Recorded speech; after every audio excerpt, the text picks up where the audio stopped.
I decided to come out because it's absolutely beautiful out, as you can see. Oh my God, look at that. It's so pretty out. Okay, anyways. So I thought I would come record a few videos on my parental alienation, give kind of a zen background as we go over this. In one of the series, we discussed how I met my ex and what led up to our divorce, or me wanting divorce. So I finally got him to leave the house, and he went to stay at his mother's house. And for the first time in my adult life, I was 24 at this point now, I had found plans and I was going to go out for New Year's Eve weekend. And I had never done anything before. I had never gone out on New Year's Eve before. I had never gone to bars before. I was very at home taking care of my kids all the time. Never went out. Never. The kids were going to go with him for the weekend. It was going to be his weekend, and the following weekend mine, and we were going to start our alternating weekends, and they were going to do weekday visits or overnighters or whatever we could figure out throughout the week, because we only lived like a 1.5 miles. I was pretty excited. This is the start of my whole new life. The weekend comes and I get ready and I pack a bag because I'm going away, and I go do my thing. And when I get back, I get into our home. So I get home and I walk in, and every possession I ever had was gone. Everything.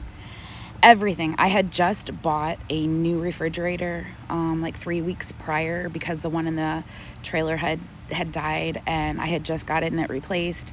That was gone. The built-in dishwasher was left in, and the built-in stove was left. The washer and dryer were gone. All my clothes were gone. All my kids' clothes were gone. All of their furniture was gone. All of their toys were gone. All their keepsakes were gone. All of my keepsakes were gone. All my dishes were gone. Anything I cared about was gone. Our shed that had all my holiday decorations, including from when I was an infant, my baby's first, this and that, gone. My children's keepsake things, gone. Everything was gone. I had some underwear in a pile in my bedroom that had the crotch cut out of them, and a couple pictures of Mike and I that had been ripped up.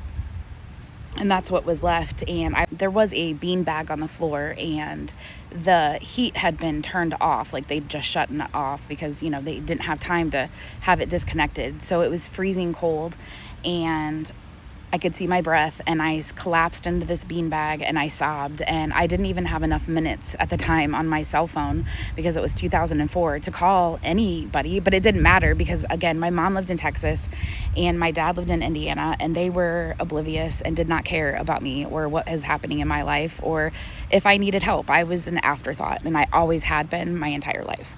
And I need to preface by saying I had stopped at the time in-laws house where my ex was, and picked up my daughter, and my son wanted to stay there with his dad, and I said, okay, that's fine, I'll see you later on. Took my daughter with me and went home, and they knew that my house was empty, and they let me pick my daughter up and go home to an empty house. And I'm sitting there holding my daughter, and I'm crying because I have no idea what I'm going to do at this point. And sorry, this is a little bit harder than I thought it would be. Hold on. So I went next door, took my daughter with me, and she was 3 years old at the time. Told her that everything was gone, and, trying to figure out what was going on and all this other stuff. And I see a police officer pull up, and then I see my mother-in-law pull up. My father-in-law's in the passenger seat, and my ex, or soon to be, is in the back seat. And the police officer gets out, and he says,